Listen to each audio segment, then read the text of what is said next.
What's up everyone, Atron here with another Diablo 2 Resurrected video, and in this video I'm going to show you guys some of the best spots to farm in the endgame for Diablo 2 Resurrected.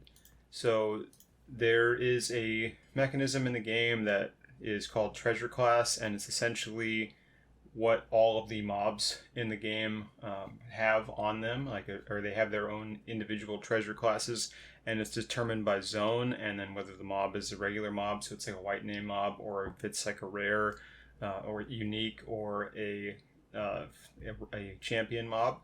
So in those cases, like depending on what they are, it dictates what treasure class level they will have inherently, and then the zone dictates what treasure class they are. So there are a couple zones in the game that have the treasure class of 85, which is as high as it goes, and then the elites in those zones are several levels higher, and the champions as well, and then any bosses like in those zones as well.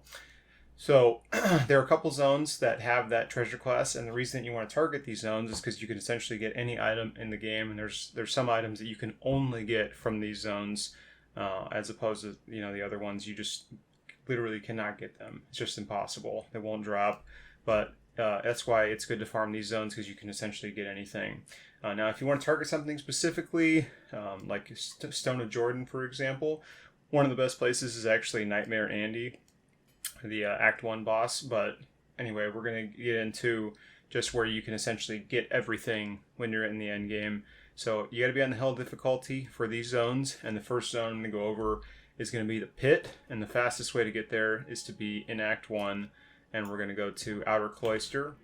And the pit is in Tomo Highland, so Outer Cloister is the fastest and most consistent way, because you can just get out back into Tomo Highland really easily.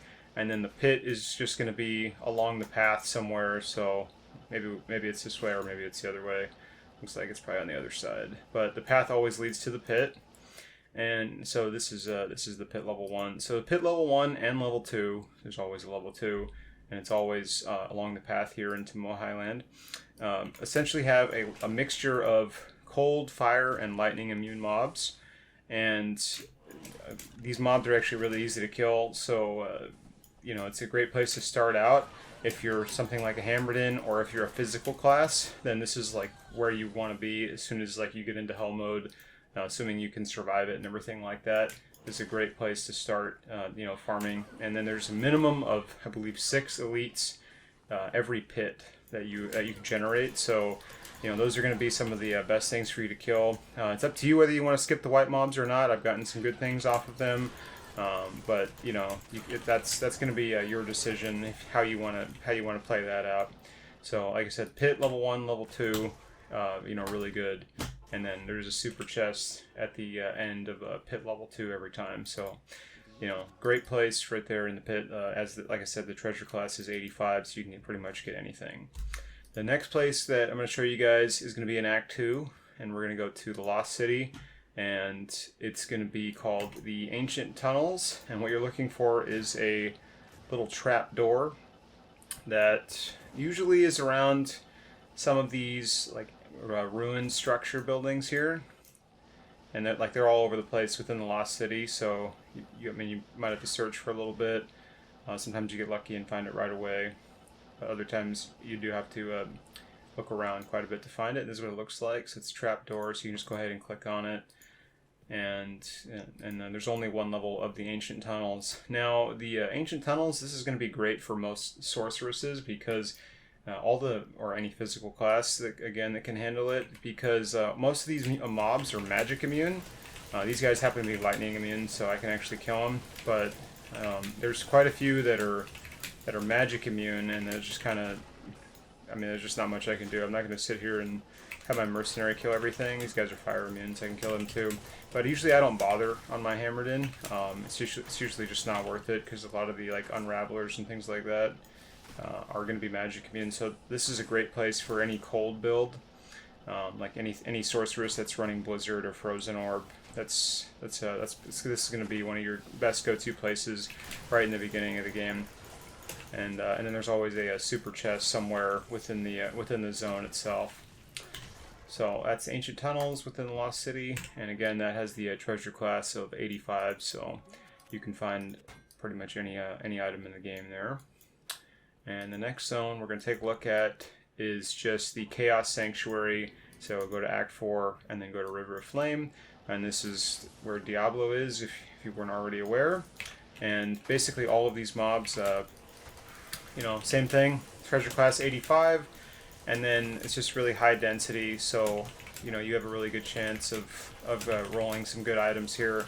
A lot of elites, and then you also spawn 3 elites every time you know you clear out the Chaos Sanctuary, because you know you have to open the seals, and then you always get you know the Grand Visor, you get Lord de Sace, and then you get the Infector of Souls on the other side. So you know this is going to be better for Hammered in general if you have them, and I mean it's going to be pretty tough for any sorceress or anything like that, just because the like there's so many immune mobs in here. Like there's, you know, you got fire immune, you got lightning immune, similar to the pit. And then on top of that, a lot of these mobs are pretty strong. Like I mean, I almost died, you know, just on this guy right here alone. So you know, it's pretty dangerous. But you know, if you have the gear, then this is definitely the place to be. This is where I spend most of my time farming on my Hammered in specifically. And then once you clear out all the seals and everything, then you know you can kill Diablo as well, and then go from there. I definitely worth it. You know, I mean, if you can clear this out, definitely worth killing Diablo, because same thing, you can just pretty much drop anything in the game. And then the last zone that we're going to take a look at is going to be Worldstone Keep level 2, and same thing, treasure class 85, and the density can be extremely high, but the issue with the Worldstone Keep level 2, well, it's actually not just level 2, it's level 2, 3, and the throne room. So it's actually you know, all of the levels within here. But like I said, the density can be really high, but it's really dangerous. So you definitely only want to be in here if you can actually handle you know, surviving a lot of these mobs. But you know, definitely a great place to farm. You know, as you get stronger and stronger, and more capable of doing things and killing these kinds of monsters in general. Like same thing, like Hammered in or like a really powerful Amazon can rip through here. If you have a lightning sork with, you know, infinity on your mercenary or something like that, then obviously, you know, probably already know about these zones, but you know, you never know, and it's definitely a good place to hit up. And then you can always kill Bale, you know, if you want to go down that road, you know, just by killing all his waves of minions and things like that. They have the same chance of dropping, you know, some of the best items in the game as well. And then there are other zones that do have the same treasure class of 85 as well, where they can drop anything in the game. But personally, I don't really feel like it's worth covering them, you know, in this video and showing you where they're at. But I will post a link to what those zones are, you know, in the description below, and it kind of talks about like basically how many elites packs that are in there. And a lot of time that's what people target, is just the elite packs, because they are guaranteed to drop some kind of item that's magical or better, and usually you just go from there. But the reason that I'm not going to go over those zones is because it's just ultimately it's just not worth it. The density is just really low, and you're better off just farming one of the, like, these 4 zones specifically. And then on top of all of that, high runes can drop out of any of these zones, so that's another upside to actually farming these as well. But that's going to do it for this video, everyone. So thank you guys for watching. Hopefully it's something to gain from watching this video. If you haven't already, go and hit that subscribe button, as we'll be posting more Diablo 2 Resurrected content in the future to come. Thank you guys for watching again. Take it easy, everyone.